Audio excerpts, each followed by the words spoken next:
তো গ্যামেট ট্রান্সফারের এটা হচ্ছে বেসিক প্রিন্সিপাল, যে male gametes will reach the female gametes and not the other way round. ওজেনেসিসও করতে গিয়ে হচ্ছে, ওজেনেসিসও হচ্ছে এগ মাদার সেল থেকে, এগ মাদার সেল থেকে, যার নাম হচ্ছে ওগোনিয়াল সেল, ওগোনিয়াল সেল বা ওগোনিয়াম।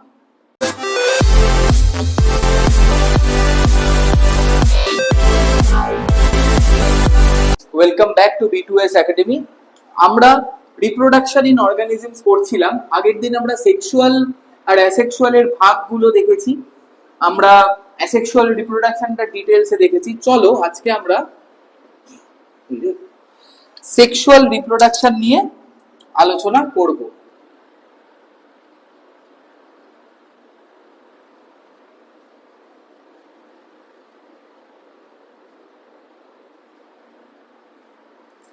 সেক্সুয়াল রিপ্রোডাকশন কাকে বলে?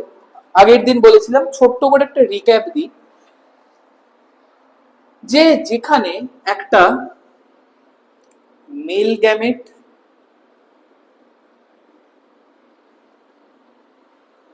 আর একটা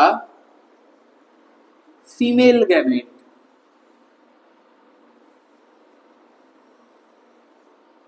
দুজনে মিলে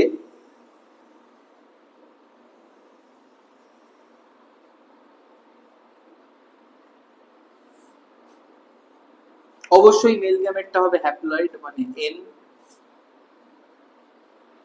মিনে কি করবে? একটা জাইগোট তৈরি করবে, যে কিনা ডিপ্লয়েড 2n, এবং এই জাইগোটটা অবশ্যই through the process of mitosis কি করবে? একটা অর্গানিজম তৈরি করবে, যেও কিনা 2n। ঠিক আছে, এই হচ্ছে ব্যাপার, এই হচ্ছে ব্যাপার, এটাই হচ্ছে সেক্সুয়াল রিপ্রোডাকশন। মানে দেখো, দুটো ভিন্ন টাইপের গ্যামেট দরকার, মেল গ্যামেট এবং ফিমেল গ্যামেট। এবারে মেল গ্যামেট এবং ফিমেল গ্যামেট একই রকমের দেখতে হতে পারে, ঠিক আছে, একই রকমের, যেটা আইসোগ্যামাস, আইসোগ্যামাস বলে, একই রকমের দেখতে হতে পারে, একই শেপ, একই সাইজ, একই স্ট্রাকচার হতে পারে, হোমোগ্যামাস বলে, হতে পারে। এবং আলাদা আলাদা রকম দেখতে হতে পারে, যাদেরকে আমরা হেটেরোগ্যামাসও বলতে পারি। ঠিক আছে, আইসোগ্যামাস যেমন ইনসেক্টে দেখা যায়, হোমোগ্যামাস কন্ডিশন যেমন ইনসেক্টে দেখা যায়, হেটেরোগ্যামাস কোথায় দেখা যায়? হিউম্যানসে দেখা যায়, মানুষে। তার কারণ কি? স্পার্ম এন্ড ওভাম টোটালি আলাদা দেখতে। স্পার্ম মোটামুটি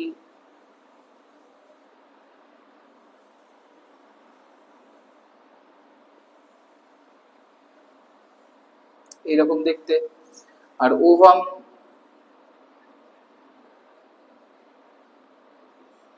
মোটামুটি এরকম দেখতে, উপরে এরকম কিছু লেয়ারিং কভারিং আছে, ঠিক আছে, এরকম একটা ovum. Male gamete, female gamete, বুঝতেই পারছো, আলাদা শেপ, আলাদা সাইজ। স্পার্ম যদিও দেখতে এতটা বড় লাগছে, ওভাম অ্যাকচুয়ালি অনেক বড়। এটা ওভামের তুলনায় স্পার্ম মোটামুটি এইরকম হবে, যেরকম এই সাইডে আঁকছি এইরকম হবে,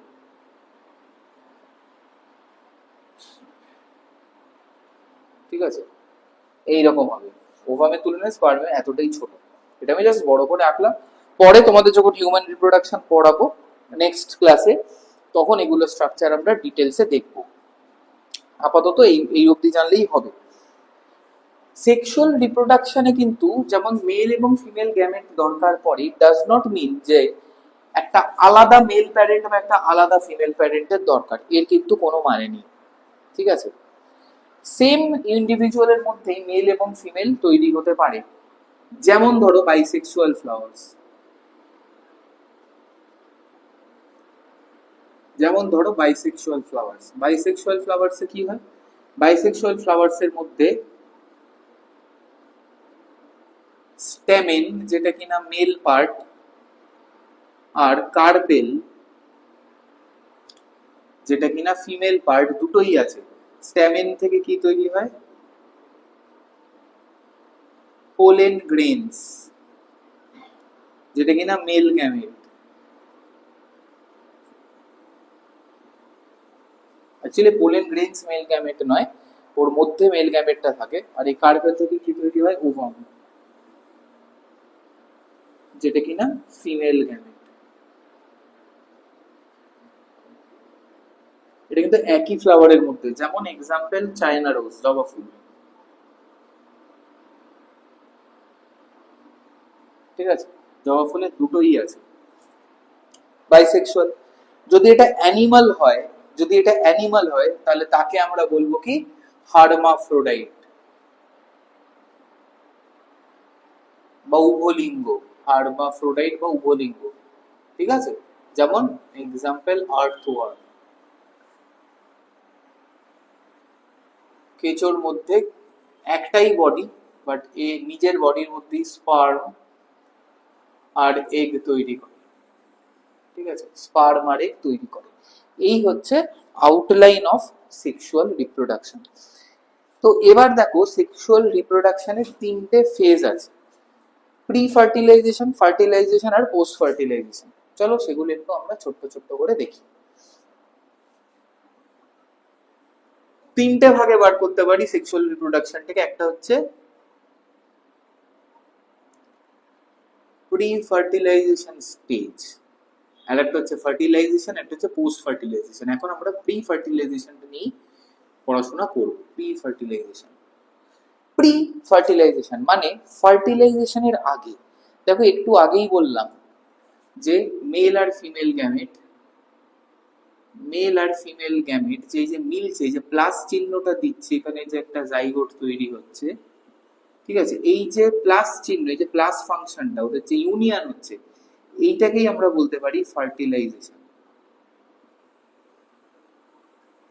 তো এই ফার্টিলাইজেশনের আগে পূর্ববর্তী যে ঘটনাগুলো হয় সেগুলোই হচ্ছে প্রি ফার্টিলাইজেশন ইভেন্ট। সেগুলোই কি আমরা বলতে পারি pre fertilisation event.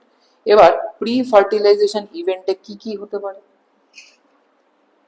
Common sense apply করলেই আমরা সবাই এর উত্তর পেয়ে যাব। এগুলো কিন্তু সবকিছুই যে বই দেখে বা টিচারের থেকে জানতে হবে তা নয়, এটা কিন্তু বুদ্ধি খাটিয়েও বলা যায়। দেখো, ফার্টিলাইজেশন হতে গেলে তোমাকে কি দরকার?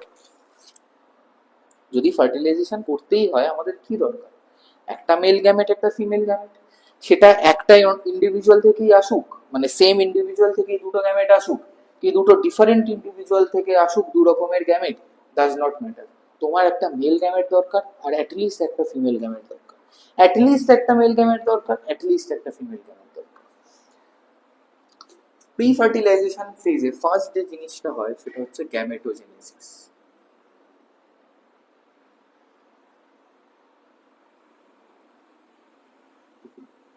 গ্যামেটোজেনেসিস, গ্যামেটোজেনেসিসের দুটো ভাগ আছে। একটা হচ্ছে স্পারম্যাটোজেনেসিস,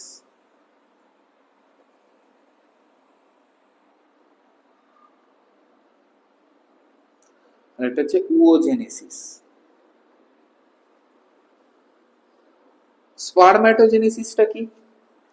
স্পারম্যাটোজেনেসিস হচ্ছে যে production of sperm from spermatogonial cell, ঠিক আছে? কোথা থেকে আসে স্পার্মটা? স্পার্মটা কোথা থেকে আসে?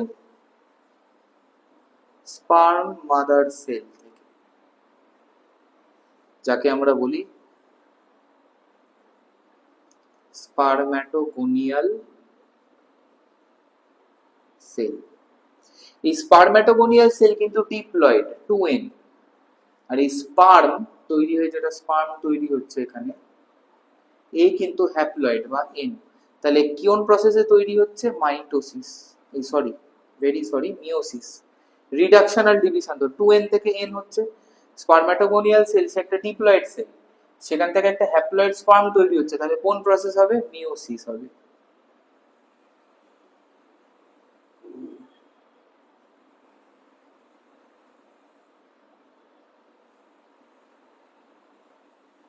মিওসিস হবে, ঠিক আছে? মিওসিস হবে, মিওসিস 1। আর স্পার্ম থেকে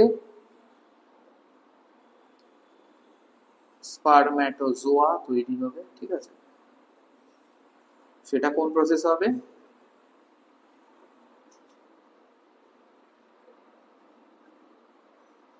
মিওসিস 2, ঠিক আছে।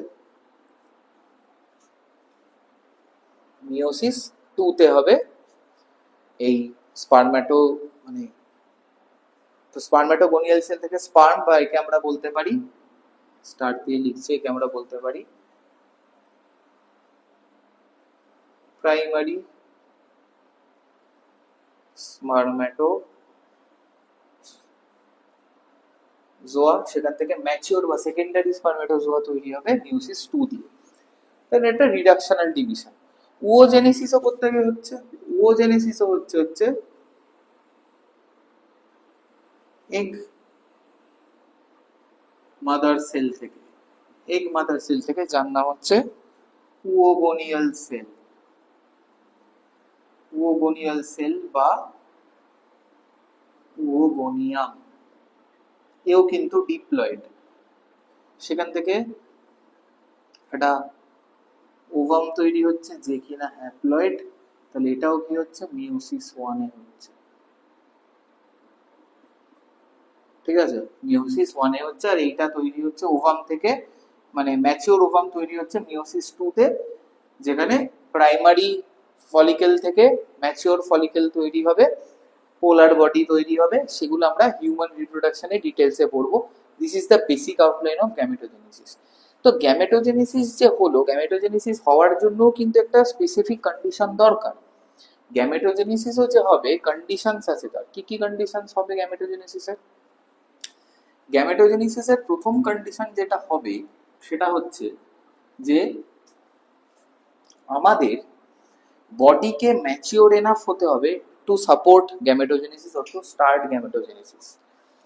তাহলে গ্যামেটোজেনেসিস হওয়ার জন্য যে ফ্যাক্টরস গুলো দরকার সেটা হচ্ছে আমাদের বডিকে ভেজিটেটিভ ফেজ থেকে রিপ্রোডাক্টিভ ফেজে আসতে হবে। তার মানে the individual must attain puberty,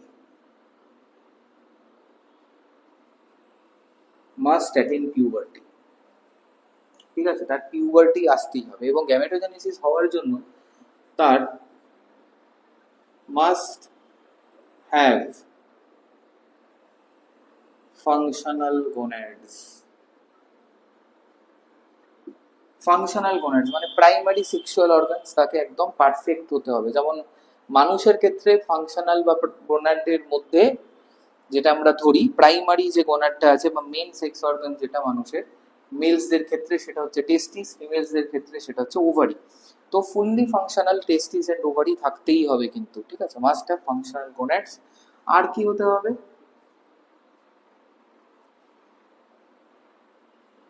must have proper endocrine regulation. Proper endocrine regulation কথাটা খুব ইম্পর্টেন্ট। প্রপার এন্ডোক্রাইন রেগুলেশন এই কথাটা ভীষণ ইম্পর্টেন্ট, ঠিক আছে। এই তিনটে মাস্ট, এই তিনটে থাকতেই হবে, ঠিক আছে। প্রপার এন্ডোক্রাইন রেগুলেশন মানে, ছোট করে যদি আমি তোমাদের স্কেমেটিক্যালি বোঝাই, দেখো আমাদের ব্রেনের মধ্যে হাইপোথ্যালামাস আছে, মেন রেগুলেটিং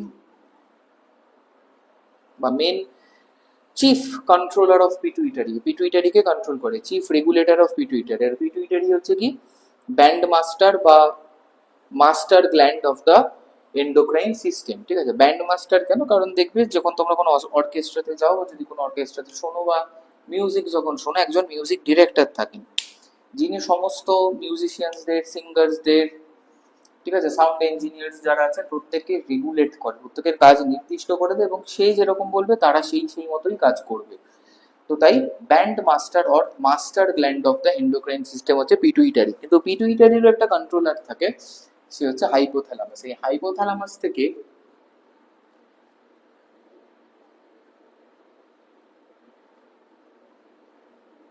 বেরোয় হচ্ছে গোনাডোট্রপিন রিলিজিং হরমোন, জিএনআরএইচ।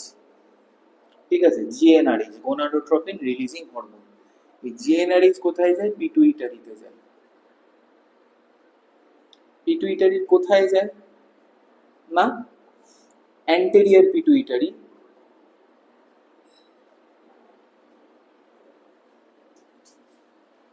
যাকে আমরা অ্যাডিনোহাইপোফাইসিসও বলি। অ্যাডিনোহাইপোফাইসিস, ঠিক আছে, অ্যান্টেরিয়র পিটুইটারি বা অ্যাডিনোহাইপোফাইসিসে যায়। এই অ্যাডিনোহাইপোফাইসিসে গিয়ে কি স্টিমুলেট করে? না এফএসএইচ বা ফলিকেল স্টিমুলেটিং হরমোনকে সিক্রিট করে। এফএসএইচ বা ফলিকেল স্টিমুলেটিং হরমোনকে সিক্রিট করে ফ্রম অ্যাডিনোহাইপোফাইসিস। এই ফলিকেল স্টিমুলেটিং হরমোন কোথায় যায়? গোনাডস। যদি মেল হয় তাহলে যাবে টেস্টিসে, আর যদি ফিমেল হয় তাহলে যাবে ওভারিতে। টেস্টিসে কি করবে? কি করবে? স্পারম্যাটোজেনেসিস বা প্রোডাকশন অফ স্পার্মস কে ট্রিগার করবে। ওভারিতে গিয়ে উওজেনেসিস বা formation of ovum K trigger করবে। তো দেখো, এই যে প্রপার একটা হরমোনাল স্ট্রাকচার আছে, এই হরমোনাল স্ট্রাকচারটাকে আমরা এন্ডোক্রাইন রেগুলেশন বলি। এইটা যদি না থাকে তাহলে তুমি স্পারম্যাটোজেনেসিস বা উওজেনেসিসে পৌঁছাতেই পারবে না। ধরো এইটা নেই তাহলে পুরোটাই হবে না, ধরো এইটা আছে এইটা নেই তাহলে এই বাকিটা হবে না। আবার দেখো, তাহলে এন্ডোক্রাইন রেগুলেশনটা দরকার। ধরো এন্ডোক্রাইন রেগুলেশন আছে, সব হরমোনস আছে, গোনাডস গুলোই ফাংশনাল নয়, গোনাডস গুলোই প্রপারলি ডেভেলপ নয়, গোনাডস গুলো ঠিক তৈরিই হয়নি, তাহলে এই স্পারম্যাটোজেনেসিস বা ওজেনেসিস হবে না। তাহলে মাস্ট হ্যাভ ফাংশনাল গোনাডস। আবার গোনাডসদের ফাংশনাল হতে গেলে, মানে এই স্পারম্যাটোজেনেসিস বা ওজেনেসিস করার জন্য, কেপেবল হওয়ার জন্য তাকে পিউবার্টি অ্যাটেন্ড করতে হবে। তাকে পিউবার্টি অ্যাটেন্ড করতেই হবে, না হলে তো এগুলো ফাংশনালই হবে না। এই টেস্টিস বলো, ওভারি বলো, যাই বলো না কেন, এগুলো তো তাহলে ফাংশনালই হবে না, তাই না? তাহলে মাস্ট অ্যাটেন পিউবার্টি, তাই না? তো এই এন্ডোক্রাইন রেগুলেশনটা কিন্তু ভীষণ ভীষণ দরকার, এবং এন্ডোক্রাইন রেগুলেশনটাকে সাপোর্ট করার জন্য ফাংশনাল গোনাডস দরকার, ফাংশনাল গোনাডস এর জন্য পিউবার্টি হওয়াটা দরকার। তো প্রি ফার্টিলাইজেশন যে স্টেজটা আছে, তার প্রথম যে ধাপ গ্যামেটোজেনেসিস, তার এতগুলো ফ্যাক্টর দরকার। আর গ্যামেটোজেনেসিস এর টাইপ হচ্ছে স্পারম্যাটোজেনেসিস আর ওজেনেসিস, ঠিক আছে? স্পারম্যাটোজেনেসিস শুরু হয় একটা ডিপ্লয়েড স্পারম্যাটোগোনিয়াল সেল, যাকে স্পার্ম মাদার সেল বলে, সেখান থেকে মিওসিস 1 হয়, প্রাইমারি স্পারমাটোজোয়া তৈরি হয়, সেখান থেকে সেকেন্ডারি স্পারমাটোজোয়া তৈরি হয় মিওসিস 2 তে। সিমিলারলি ওভারির ভেতরে ওজেনেসিস শুরু হয় কোথায়?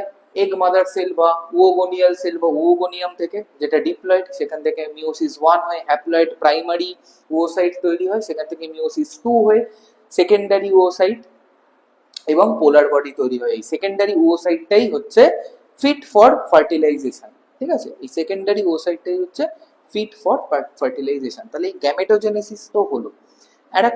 আরেকটা জিনিস কি, প্রি ফার্টিলাইজেশন ইভেন্টের, প্রি ফার্টিলাইজেশন ইভেন্ট কিন্তু খুব ইম্পর্টেন্ট, কারণ এই স্টেপটা না যদি তুমি ঠিকমতো অ্যাটেন্ড করতে পারো, কমপ্লিট করতে পারো, এক্সিকিউট যদি এই স্টেপটা ঠিকমতো না হয়, তাহলে ফার্টিলাইজেশনও হবে না। ফার্টিলাইজেশন না হলে পোস্ট ফার্টিলাইজেশন ইভেন্টসেরও কোনো আশা ভরসা থাকবে না, হবেই না। সুতরাং pre fertilisation events is the most important step of sexual reproduction. তাহলে দেখো, গ্যামেটোজেনেসিস যেমন হচ্ছে, তেমনই পিউবার্টির সাথে সাথে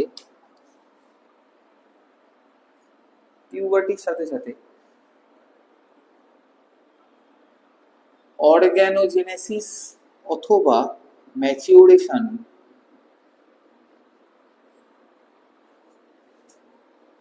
অফ সেক্স অর্গানস এর দরকার। অর্গ্যানোজেনেসিস মানে কি? Creation of sexual organs. এটা মেইনলি প্লান্টসে দেখা যায়, কিসের? দেখো, একটা গাছ তুমি একদম চারা গাছ আনলে, পুঁতলে, বড় করলে, সে যতদিন ভেজিটেটিভ স্টেটে থাকবে তার কিন্তু কোনো সেক্সুয়াল অর্গান থাকবে না, মানে তার কোনো ফ্লাওয়ার থাকবে না। আম গাছ, এই যে আমের সিজন চলে এসছে অলমোস্ট, তোমরা যখন যে আমের চারা গাছটা লাগাও, বা যদি আঁটি থেকেই করো বা সিড থেকেই যদি আম গাছটা করো, তাহলে তোমরা দেখতে পাবে যে সেই চারা গাছে বা সেই সিডটাতে কোনো ফুল নেই, কোনো ফ্লাওয়ার নেই, সেই সিডটা আস্তে আস্তে সিডলিং বেরোবে সিড থেকে, বা তুমি যদি একটা অলরেডি একটা স্যাপলিং কিনে আনো, তো সেটা আস্তে আস্তে বড় হবে, সেই সিডলিং বা স্যাপলিং বড় হবে, বড় হতে হতে সে একটা হাইট অ্যাটেন্ড করবে, তার একটা মাস অ্যাটেন্ড হবে, সে তার ব্রাঞ্চিং প্রপারলি ডিস্ট্রিবিউট করবে, তার ব্রাঞ্চিং প্যাটার্ন ঠিকঠাক হবে, তার লিফিং প্যাটার্ন ঠিকঠাক হবে, তার ঠিক মতো পত্রবিন্যাস বা অ্যারেঞ্জমেন্ট অফ লিফ ঠিকঠাক হবে, ফ্লোরাল মানে ভোল্টস তৈরি হবে, মানে পাতার গুচ্ছের মধ্যে দেখবে আমের পাতা, আম্রপল্লব যাকে বলে, আমের পাতার মধ্যে পার্টিকুলার কিছু জায়গা থেকে একটা ডাঁটি মতো বেরোয়, ফ্লোরাল ওয়ার্ল্ড বলে, যার আশেপাশে মুকুলটা তৈরি হয়। এই স্ট্রাকচার গুলো হবে, সবার শেষে মুকুলটা আসবে। তাহলে দেখো মুকুলটা কিছুই না, ফ্লাওয়ার, প্রত্যেকটা মুকুল কিন্তু নিজস্ব ইন্ডিভিজুয়াল এক একটা flower of the mango tree. তাহলে এই ফ্লাওয়ারটা কি actually sexual organ of the tree, তো তাই না? এই ফ্লাওয়ারটা বা ফুল, যে কোনো গাছের ফুল সেই গাছের যৌনাঙ্গ বা সেক্সুয়াল অর্গান। তাহলে প্রি ফার্টিলাইজেশন স্টেটে এই অর্গানোজেনেসিসটা তো দরকার, সেক্সুয়াল অর্গানগুলো ডেভেলপ হওয়া দরকার, তৈরি হওয়া দরকার, যেখানে তৈরি হয়নি, তো অর্গানোজেনেসিসটা কিন্তু হয়। আর অ্যানিমালসদের ক্ষেত্রে সেক্সুয়াল অর্গানস মেনলি থাকে, জন্ম থেকেই অলমোস্ট থাকে, কিন্তু সেগুলো ম্যাচিওর হয় না, ইমম্যাচিওর থাকে। ঠিক আছে? যেমন ধরো পেনিস দিয়ে স্পার্ম ট্রান্সফার হয়, তো সেটা কিন্তু প্রি পিউবার্টি স্টেজে স্পার্ম ট্রান্সফারের জন্য তৈরি হয় না, মানে তৈরি হয় না মানে সেটা থাকে, কিন্তু তার মধ্যে যে দুরকম মাসেল আছে, কর্পাস ক্যাভার্নোসাম, কর্পাস স্পঞ্জিওসাম, এই মাসেলগুলোর মধ্যে কিন্তু ঠিকমতো ক্যাপিলারি নেটওয়ার্ক তৈরি থাকে না, ঠিকমতো সেই মাসেলগুলোর এক্সপ্যান্ড করার, কন্ট্রাক্ট করার এবিলিটি থাকে না। তো ইমম্যাচিওর অর্গান, সেটা ধীরে ধীরে হরমোনের প্রভাবে, মেইনলি টেস্টোস্টেরনের প্রভাবে ওটা ম্যাচিওর করে এবং অ্যাডাল্ট টাইপে কনভার্টেড হয়ে যায়, which is essential for the transfer of gametes, which is essential for the transfer of gametes। আর এই ট্রান্সফার অফ গ্যামেটস থেকেই আমাদের third point of pre fertilisation events, that is gamete transfer.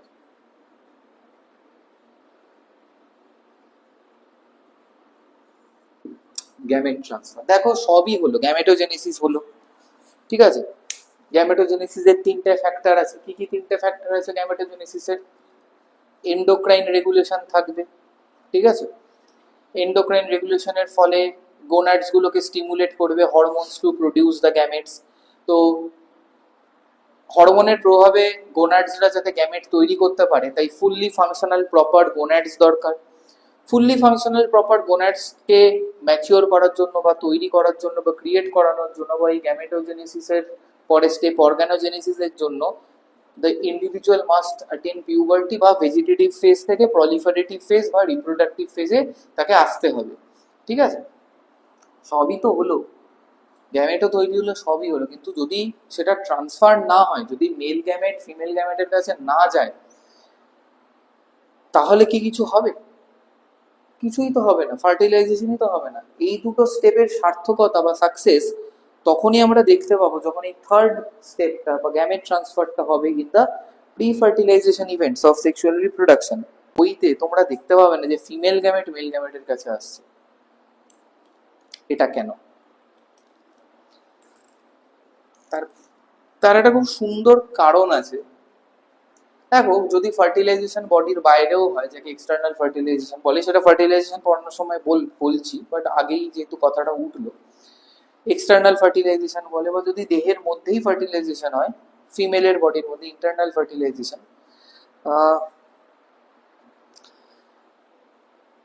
Mail gamete সবসময় female গ্যামেটের কাছে যাচ্ছে। তার কারণ majority কেসে, plant হোক অ্যানিমাল হোক,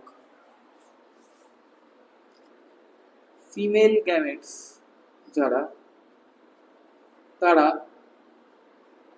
লার্জার হয়, হেভিয়ার হয়, আর সেসাইল হয়। মানেটা কি? লার্জার মানে মেল গ্যামেটের থেকে সাইজে বড় হয়, হেভিয়ার মানে মাসে বেশি, বা সাইজে বড় যাওয়ার মাসে বেশি চেয়ে তাকে নড়ানো চড়ানো কিন্তু খুব ডিফিকাল্ট। যেমন আগেন আমি বডি শেম করছি না কারো, তোমাদেরই বন্ধু সার্কেলের মধ্যে বা ফ্রেন্ডস গ্রুপের মধ্যে দেখবে যারা একটু হেলদি, তারা চট করে নড়াচড়া করতে চায় না, বা তোমরাও তাদের চট করে নড়ানো চড়ানো করতে পারো না ধাক্কা ধাক্কা দিয়ে, তাই না? তার কারণ দে আর লার্জার অ্যান্ড হেভিয়ার। তো লার্জার অ্যান্ড হেভিয়ার অবজেক্টকে, সেটা গ্যামেট হোক বা মানুষ হোক, মুভ করানো ইটস মোর এনার্জি কনজিউমিং, তাই না? তাদের মুভ করানো it's more energy consuming and more cumbersome and more time taking. এমনি sexual reproduction is a lot of energy consuming process, এমনি প্রচন্ড কমপ্লেক্স অ্যান্ড কাম্বারসাম এবং যথেষ্ট সময় সাপেক্ষ, প্রচুর সময় লাগে। তো সেইখানে যদি আমাকে এই গ্যামেট ট্রান্সফারেও প্রচুর সময় প্রচুর এনার্জি ব্যয় করতে হয়, তাহলে আর ফার্টিলাইজ করার মতো এনার্জি থাকবে না। পোস্ট ফার্টিলাইজেশন ইভেন্টস গুলোকে এক্সিকিউট করার মতো এনার্জির কথা তো ভুলেই যাও। তাই ফিমেল গ্যামেটসদের কিন্তু মুভ করানো ইটস ডিফিকাল্ট। আর সেসাইল মানে it is not able to move because it lakhs locomotory organs. It lakhs organs বলবো না, লোকোমোটরি অর্গানেলস, ঠিক আছে? ল্যাক্স লোকোমোটরি অর্গানেলস বা অঙ্গাণু। অর্গানেলস এর বাংলা হচ্ছে অঙ্গাণু, কোষ অঙ্গাণুকে অর্গানেলস বলে। ইট ল্যাক্স লোকোমোটরি অর্গানেলস মানে সিলিয়া, ফ্ল্যাজেলা, সিউডোপোডিয়া কিছুই নেই। তাই মুভ করানো সম্ভব নয় এদের, কারণ এদের নিজস্ব যেহেতু মুভ করার কোনো স্ট্রাকচার নেই, কোনো অর্গানেল নেই, এবং এরা লার্জার এন্ড হেভিয়ার, তাই এদের মুভ করানো প্রচন্ড টাইম টেকিং হবে, প্রচন্ড কাম্বারসাম হবে, প্রচন্ড এনার্জি কনজিউমিং হবে, which is not beneficial. তাই ফিমেল গ্যামেটস আর স্ট্যাটিক। এক্সটার্নাল ফার্টিলাইজেশনেও মাছ বা ব্যাঙের ক্ষেত্রে যেটা হয়, ফিমেলরা একটা লে করে, মেলস গুলো তার উপরে এসে স্পার্ম দেয়। এবার তোমরা বলতে পারো যে স্যার কোথায়, এখানে তো ফিমেল তো ঠিকই আছে, মেলস তো মানে মেল গ্যামেট কোথায় মুভ করলো? আরে মেলটা তো নিজে মুভ করে ফিমেল গ্যামেটের কাছে এলো, তাই না? তো আলটিমেটলি ফিমেল গ্যামেটটাকে কোথাও মুভ করতে হলো না, মেল গ্যামেটকে তাও কিছুটা জলের মধ্যে সুইম করে গিয়ে ফিমেল গ্যামেটের কাছে যেতে হচ্ছে, বাট ফিমেল গ্যামেটকে কোথাও মুভ করতে হচ্ছে না, ঠিক আছে? তো মেল গ্যামেটসরা কেন এটা করতে পারে? নেচার মেল গ্যামেটসদের স্মলার করেছে with respect to female gametes, lighter বানিয়েছে with respect to female gametes, মানে ছোট আর হালকা বস্তুকে নাড়ানো চড়ানো খুব সোজা, তাই না? একটা ছোট্ট পিং পং বল, একটা ছোট্ট বোতল, একটা ছোট্ট কাগজের প্লেন, তুমি ইজিলি এদিক ওদিক নাড়াতে পারো। স্মলার অ্যান্ড লাইটার বানিয়েছে। আর এমনি এমনি তো আর নড়বে না, কারণ এমনি এমনি যদি নাড়াও তাহলে প্রচুর এনার্জি খরচ হবে, এনার্জি কনজিউমিং হয়ে যাবে। তাই সেটা যাতে না হয়, তাই এদের মধ্যে মোটিলিটি আছে, মানে এরা মোটাই, মানে they contain locomotory organelles like flagella, যেটা হিউম্যান স্পার্মে আছে, ঠিক আছে? তো এদের নিজস্ব লোকোমোটরি অর্গানেলস যেহেতু আছে বা স্ট্রাকচার যেহেতু আছে, এরা সেলটার মধ্যেই যে এনার্জি আছে সেই এনার্জিকে এক্সপেন্ড করে আর কি, খরচ করে এই ফিমেল গ্যামেটের কাছে চলে যেতে পারে, মাইগ্রেট করতে পারে। এবং এরা যেহেতু স্মলার এবং লাইটার, খুব বেশি এনার্জি লাগে না এদেরকে মুভ করাতে, ঠিক আছে? তো গ্যামেট ট্রান্সফারের এটা হচ্ছে বেসিক প্রিন্সিপাল, যে male gametes will reach the female gametes and not the other way round. সেটা প্লান্টসেও তাই, প্লান্টসেও তাই পোলেনটাকে পোলেন টিউবের মধ্যে দিয়ে সাইনার্জিডস ক্রস করে ঢুকিয়ে ফেলতে হবে ওভামের কাছে, ওভারির মধ্যে, ফ্রম দ্য স্টাইল, ঠিক আছে, through the stigma ultimately to the ovary. তাহলে দেখো মেল গ্যামেটই মুভ করছে। হিউম্যানসদের ক্ষেত্রেও মেল গ্যামেট ফিমেলের রিপ্রোডাক্টিভ ট্র্যাক্ট ক্রস করে ফ্যালোপিয়ান টিউবের মধ্যে অপেক্ষারত বা ওয়েটিং কন্ডিশনে যে সেকেন্ডারি ওসাইট আছে তার কাছে গিয়ে মিলিত হচ্ছে বা ফার্টিলাইজ করছে। এক্সটার্নাল ফার্টিলাইজেশনেও তাই, এক্সটার্নাল ফার্টিলাইজেশনেও তাই। প্লান্টসদের ক্ষেত্রে এক্সটার্নাল ফার্টিলাইজেশনের এই গ্যামেট ট্রান্সফারটাকে বলা হয় পলিনেশন। মানে প্লান্টসের কিন্তু এক্সটার্নাল ফার্টিলাইজেশন হচ্ছে বলছি না, এটা তো একটু ভুল বলে ফেললাম। প্লান্টসদের ক্ষেত্রে গ্যামেট ট্রান্সফার মানে মেল গ্যামেট ট্রান্সফার মানে কিন্তু মনে রাখবেন মেল গ্যামেটের ট্রান্সফার হচ্ছে, ঠিক আছে? গ্যামেট ট্রান্সফার মানে কিন্তু মনে রাখবেন মেল গ্যামেটের ট্রান্সফার হচ্ছে, অলওয়েজ মেল গ্যামেটের ট্রান্সফার হচ্ছে, ঠিক আছে?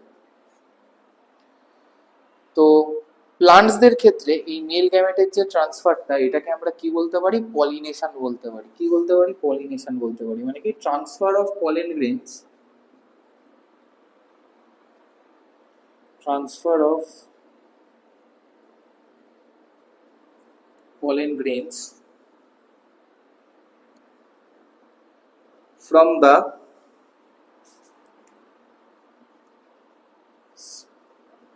stamen to the carpel of the same flower or to a different flower of the same species. The same species টা কিন্তু খুব ইম্পর্টেন্ট, সেম স্পিসিসটা কিন্তু খুব ইম্পর্টেন্ট, ঠিক আছে? মানে transfer of pollen grains from the pollen grains মানেই জানো it contains the male gametes from the stamen to the carpel. Stamen মানে মেল সেক্সুয়াল অর্গানস আর কার্পেল মানে female sexual organs of the same flower, মানে জবা ফুলের মধ্যে যারা বাইসেক্সুয়াল ফ্লাওয়ার তাদের তো তাই হচ্ছে।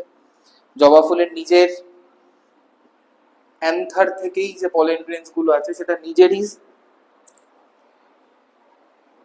স্টিগমাতে আটকাচ্ছে, নিজেরই স্টিগমা থেকে পোলেন টিউব তৈরি হয়ে নিজেরই স্টাইলের মধ্যে দিয়ে সেই পোলেন টিউবটা কি নিজেরই ওভারিতে ঢুকে পড়ছে, ঠিক আছে?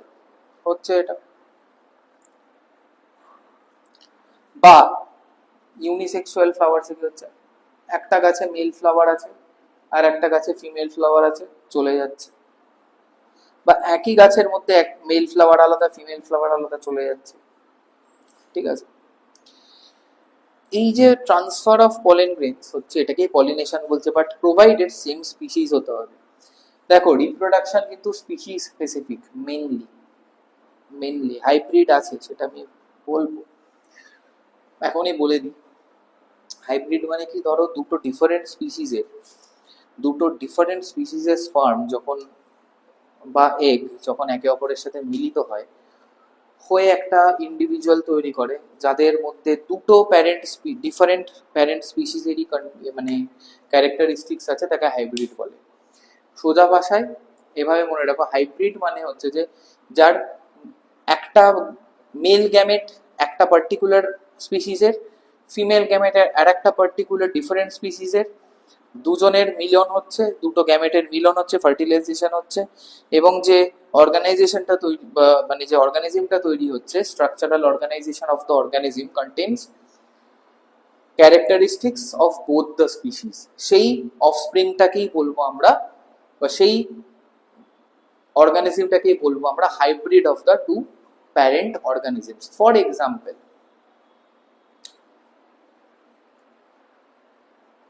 ঘোড়া আর গাধার এই দুজনের হাইব্রিড হচ্ছে মিউল বা খচ্চর, ঠিক আছে?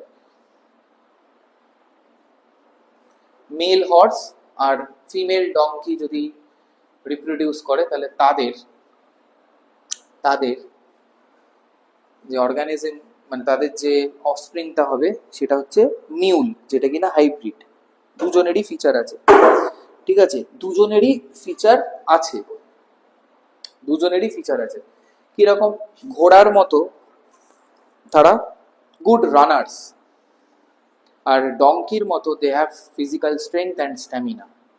যেমন মেল লায়ন পুরুষ সিংহ আর ফিমেল টাইগ্রেসের যদি রিপ্রোডাকশন হয় তাহলে ইউ গেট আ লাইগার, ঠিক আছে? এই লাইগারের মধ্যে লায়ন এবং টাইগারের দুটো ক্যারেক্টারই আছে, এবং লাইগার্স আর bigger than both lions and tigers. লাইগারদের বাঘের মতো কেশর থাকে না, গায়ে হালকা ডোরা থাকে, কিন্তু ডোরাগুলো প্রমিনেন্ট না, ঠিক আছে, কমলা কালো ডোরা থাকে না, স্কিন কালারটা আবার সিংহের মতো হয়, দেখতে মোটামুটি কেশরহীন একটা সিংহের মতোই দেখতে হয়। ঠিক আছে, আবার উল্টোটা যদি হয়, মেল টাইগার আর ফিমেল লায়ন যদি হয় বা লায়নেস যদি হয়, তাহলে ইউ গেট আ টাইগন।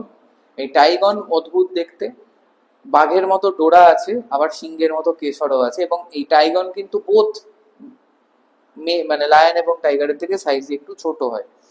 এরকম কিন্তু হাইব্রিড এরা, এদের এদের কিন্তু নেচারে হাইব্রিডাইজেশন করার চান্স খুব কম। তার কারণ এখন মডার্ন ওয়ার্ল্ডে লায়ন্স আর টাইগার্স সেম হ্যাবিটেট খুব একটা শেয়ার করে না, আর শেয়ার করলেও রিপ্রোডাকশন ইজ নট, মানে ক্রস স্পিসিস রিপ্রোডাকশন বা hybridization is not on their minds. এটা তাদের লাস্ট রিসোর্ট। জেনারেলি ক্যাপটিভিটিতে এগুলো বেশি হয়, আর্টিফিশিয়ালি করানো হয় অনেক ক্ষেত্রে। প্লান্টসদের ক্ষেত্রে কিন্তু হাইব্রিডাইজেশন প্রচুর হয়। এই যে শাক সবজি ফল ম্যাক্সিমামই তোমরা হাইব্রিড পাও, জেনেটিক্যালি মডিফাইড অর্গানিজমস, বিভিন্ন ক্যারেক্টারিস্টিক ট্রেটস নেওয়া হয় বিভিন্ন প্লান্ট থেকে। রিলেটেড স্পিসিস হতে হবে, রিলেটেড স্পিসিস মানে সেম জিনাসের মধ্যে হতে হবে। দেখো হাইব্রিডাইজেশন দুটো স্পিসিসের মধ্যে তখনই সম্ভব যখন তাদের জিনাসটা সেম, মানে লায়ন এবং টাইগার দুজনেই প্যান্থেরা জিনাসের মধ্যে পড়ে, তাই সম্ভব। হর্স অ্যান্ড ডঙ্কি দুজনেই কিন্তু ইকুয়াস, ঠিক আছে, ইকুয়াস জিনাসের মধ্যে পড়ে, তাই এটা সম্ভব। বাফেলো বাইসন এদের মধ্যেও হাইব্রিড হয়, কারণ এরা সবাই বিওএস জিনাসের মধ্যে ইনক্লুডেড। কিন্তু কখনোই তুমি এরকম পাবে না যে একটা শিম্পাঞ্জির সাথে একটা জিরাফের হাইব্রিড, এরকম পাবে না, সিনেমা ছাড়া কোথাও পাবে না। হ্যাঁ, তার কারণ দুজনের জিনাস আলাদা, দুজনের ফ্যামিলি আলাদা। ঠিক আছে, এবার তোমরা বলতে পারো মানুষ আর শিম্পাঞ্জির সম্ভব না। মানুষের জিনাস হচ্ছে হোমোসেপিয়েন্স সেপিয়েন্স, চিম্পাঞ্জির সায়েন্টিফিক নাম হচ্ছে প্যান ট্রগ্লোডাইটিস। তো চিম্পাঞ্জির জিনাস হচ্ছে প্যান, ঠিক আছে। চিম্পাঞ্জির সাথে গরিলারও সম্ভব না, কারণ দুজনের জিনাস আলাদা। গরিলা হচ্ছে গরিলার সায়েন্টিফিক নাম, ঠিক আছে। তো বুঝতেই পারছো জিনাস আলাদা, জেনাস আলাদা যদি হয়ে যায় তাহলে কিন্তু হাইব্রিডাইজেশন সম্ভব নয়। জেনাস সেম হতে হবে, অ্যানিমালসদের ক্ষেত্রে বলছি, জেনাস সেম হতে হবে, তবেই সেই জিনাসের মধ্যে দুটো ক্লোজলি রিলেটেড স্পিসিসের হাইব্রিডাইজেশন সম্ভব। বাট প্লান্টসদের ক্ষেত্রে জিনাসটা অতটা ফ্যাক্টর করে না, প্লান্টসদের মধ্যে ফ্যামিলি সেম হলেই হবে। Kingdom, phylum, class, order, family, genus, species. তো লিনিয়ানে হায়ারার্কিতে ক্যারোলাস লিনিয়াস যে হায়ারার্কি দিয়েছিলেন তার সেটাই kingdom, phylum, class, order, family, genus, species. তো ফ্যামিলিটা সেম হলে প্লান্টসদের মধ্যে হাইব্রিডাইজেশন সম্ভব। তো প্লান্টসদের মধ্যে হাইব্রিডাইজেশনের স্কোপটা অনেক ওয়াইডার, তাই এত রকমের জিএমও প্লান্টস করা সম্ভব হয়েছে, ঠিক আছে। তো পলিনেশনের কিন্তু অনেক রকম টাইপ আছে। একটা হচ্ছে সেলফ পলিনেশন। সেলফ পলিনেশন কি, এগুলো তোমরা পড়ে এসছো, তাও যেহেতু রিলেটেড টপিকস আমি বলছি। সেলফ পলিনেশন হচ্ছে যে ধরো সেম ফ্লাওয়ারের, ধরো একটা জবা ফুল, সেই জবা ফুলের নিজের অ্যান্থার থেকেই পোলেনটা নিজের স্টিগমাতে গিয়ে পড়লো, সেই নিজের স্টিগমা থেকেই স্টাইলের মধ্যে দিয়ে পোলেন টিউব তৈরি হয়ে নিজের ওভারিতে গিয়ে সেই স্পার্মটা ফার্টিলাইজ করে দিল। This is called self pollination. একই ফুলের মধ্যে হয়ে যাচ্ছে। বা ধরো ইউনিসেক্সুয়াল ফ্লাওয়ার্স, একই গাছের মধ্যেই মেল এবং ফিমেল ফ্লাওয়ার আছে, একই গাছের মধ্যেই পলিনেশন হচ্ছে, সেটাকেও আমরা সেলফ পলিনেশন বলবো। কিন্তু ধরো একটা গাছে শুধু মেল ফ্লাওয়ার আর একটা গাছে শুধু ফিমেল ফ্লাওয়ার, তাহলে মেল ফ্লাওয়ার থেকে পলেনটা must be transfer to the female flowers for fertilization. এটাকেই আমরা ক্রস পলিনেশন বলবো। তাহলে এই ক্রস পলিনেশন বলো বা সেলফ পলিনেশন বলো, পলেন গ্রেনটাকে ট্রান্সফার করার জন্য কিছু এজেন্ট দরকার, এবং এজেন্টের উপর নির্ভর করে এই পলিনেশনের কিন্তু বিভিন্ন রকমের নাম আছে। সেই নামগুলো আমরা একটু এখন দেখব, চলো দেখা যাক।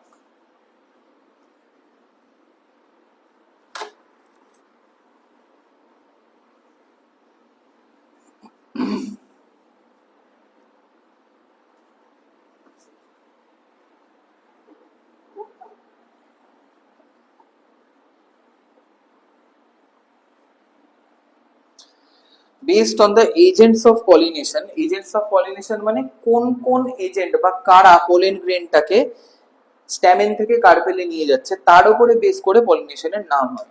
মানে ধরো প্রথমে যদি আমি ধরি এন্টোমোফিলি। এন্টোমোফিলি মানে pollination by insects.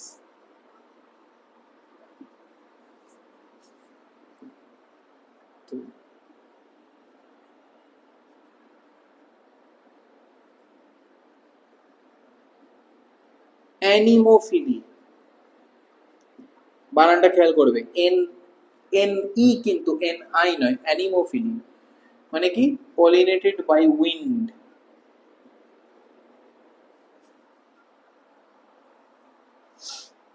Pollinated by wind, ঠিক আছে। এন্টোমোফিলি ফ্লাওয়ারের একটা এক্সাম্পল ধরো অর্কিড, এর এক্সাম্পল হচ্ছে ড্যান্ডিলায়ান্স। দেখবে তুলোর মতো তুষ বেরোয় এই ফুলগুলো থেকে, হাওয়া দিলেই ঝুরঝুর ঝুরঝুর করে ঝরে যায়। তোমরা অনেকে ওয়ালপেপারে রাখো, গোল বলের মতো দেখতে ওই ফুলটা, হাওয়া দিলেই ঝুরঝুর করে ছোট ছোট পার্টে ভেঙে বেরিয়ে যায়, ঠিক আছে। এটা একটা কম্পাউন্ড ফ্লাওয়ার, মানে অনেকগুলো ছোট ছোট ফুল একটা ফ্লোরাল কমন ফ্লোরাল স্ট্রাকচার তৈরি করেছে, কম্পাউন্ড ফ্লাওয়ার বলে, ড্যান্ডিল্যান্ডস বলে ওগুলোকে, উইন্ড, ঠিক আছে। আর একটা কি হাইড্রোফিলি, এটা নাম শুনেই বুঝতে পারছো যে পলিনেটেড বাই ওয়াটার, ঠিক আছে। Aquatic plants, lotus. Next ম্যালাকোফিলি।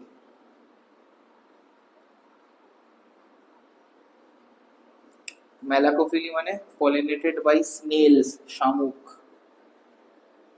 Snails. এটাও মেইনলি অ্যাকোয়াটিক প্লান্টসই হয় এই ম্যালাকোফিলি, ঠিক আছে।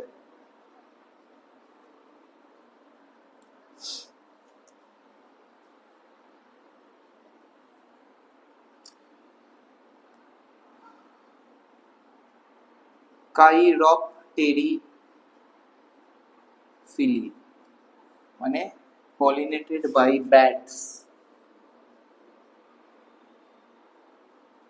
For example, guava,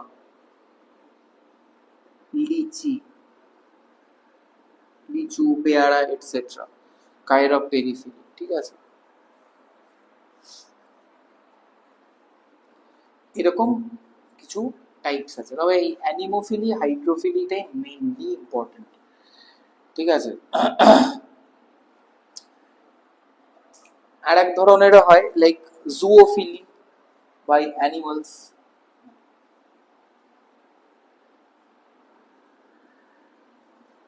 এটা প্রচুর এক্সাম্পল হয়। মেইনলি কি হয় দেখো, একটা অ্যানিমাল ধরে একটা ফ্রুট খেলো, সেই ফ্রুটটা সে ডাইজেস্ট করতে পারলেও সিডের ওপরে একটা আউটার হার্ড কভারিং আছে, ঠিক আছে। স্ক্লেরেন কাইমাটাস টিস্যু দিয়ে সেই আউটার মানে হার্ডার যে কভারিংটা আছে স্ক্লেরেন কাইমাটাস টিস্যু দিয়ে তৈরি সিডটার বাইরে, সেইটাকে ডাইজেস্ট করা সম্ভব নয়। সেটা আনডাইজেস্টেড এবং ইনট্যাক্ট অবস্থায় সেই অ্যানিমালটার ফিকাল ম্যাটার দিয়ে বেরিয়ে গেল।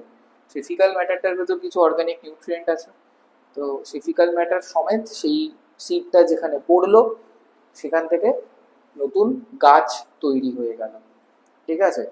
বট গাছ, অশ্বত্থ গাছ জেনারেলি এইভাবে স্প্রেড হয়, পাখি খায়।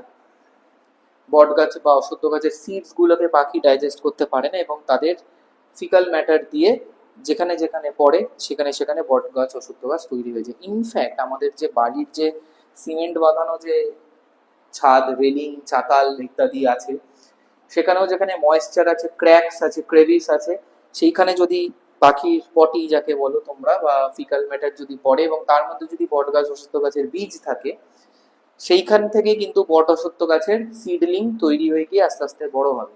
তো আমরা ভাবি না যে মা এখানে হঠাৎ অশ্বত্থ গাছ হয়ে গেল, কি করে হলো, ত্রিসীমানায় অশ্বত্থ গাছ নেই বা বট গাছ নেই, কি করে হয়ে গেল, পাখি নিয়ে এসছে।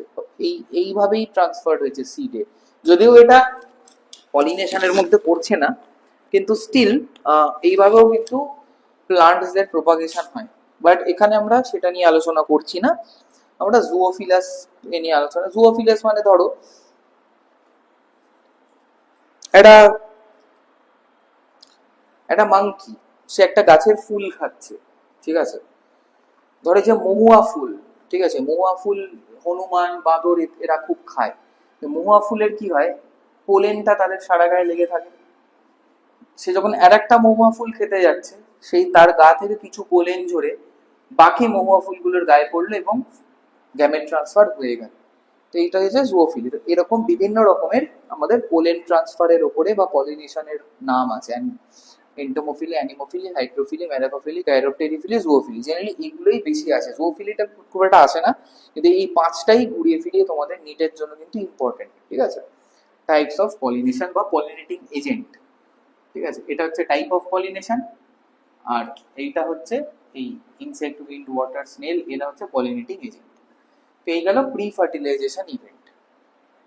এবার আমরা প্রিটা জাস্ট মুছে দেবো, শুরু হয়ে যাবে আমাদের ফার্টিলাইজেশন। গ্যামেট ট্রান্সফার যেই হয়ে গেল, মেল গ্যামেট ফিমেল গ্যামেটের কাছে চলে এলো, তখন হবে ফার্টিলাইজেশন, মানে তাদের দুজনের পারস্পরিক মিলন হবে। তো পারস্পরিক মিলন তো হলো, প্রত্যেকটা স্পিসিসের আলাদা আলাদা হয়, মানুষেরও প্রচুর আলাদাভাবে হয় এবং ইউনিক ভাবে হয়, সেটা আমরা হিউম্যান রিপ্রোডাকশন যখন করবো তখন দেখবো, ঠিক আছে। আমরা ফার্টিলাইজেশন এটাকে বলতেই পারি।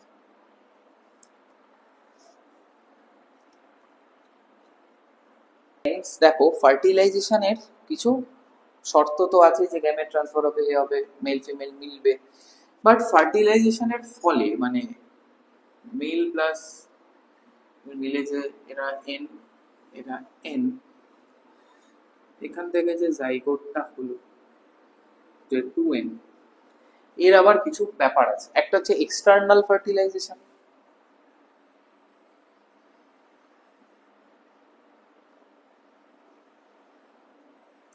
মানে এই কাণ্ডটা outside the body of the organisms হয়, যেমন অ্যামফিবিয়ান্স বা ফিশে হয়।